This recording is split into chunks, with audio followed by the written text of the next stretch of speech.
केरल वायनाड रे लगाण वर्षा प्रभाव में होइतबा भयंकर भूस्खलन जोगु एबे सुधा 274 जनकर मृतदेह उद्धार होइतबा बेले अनेक निखोज अछंती। मृतकों मध्य वायनाड भ्रमण में जाइतबा दुई ओडिया डाक्तर दंपति मेलेरा सिटीर एक घरोई होटेल रे रात्रि जापन समय हठात पहाड़ धसी आसिबा जोगु होटेल मध्य दुई डाक्तर विष्णु प्रसाद चिन्नरा और स्वाधीन पंडा निखोज होगा पर विष्णुंकर पत्नी प्रियदर्शिनी पाल और स्वाधीनकर पत्नी दुहे गुरुतर अवस्था उद्धार होई निकटस्थ विम्स हॉस्पिटल रे चिकित्सित होउछंती। निखोज दुई डाक्तर मध्यरु विष्णु प्रसाद चिन्नरांक मृतदेह से रहुतबा होटेल मध्यरु उद्धार होईछि।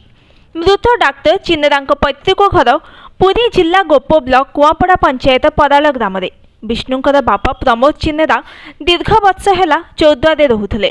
बापा माँ एकमात्र पुओ विष्णु प्रसाद भुवनेश्वर एक घरोई हॉस्पिटल रे हाउस सर्जन भाव में कार्य करने सहित मेडिसिन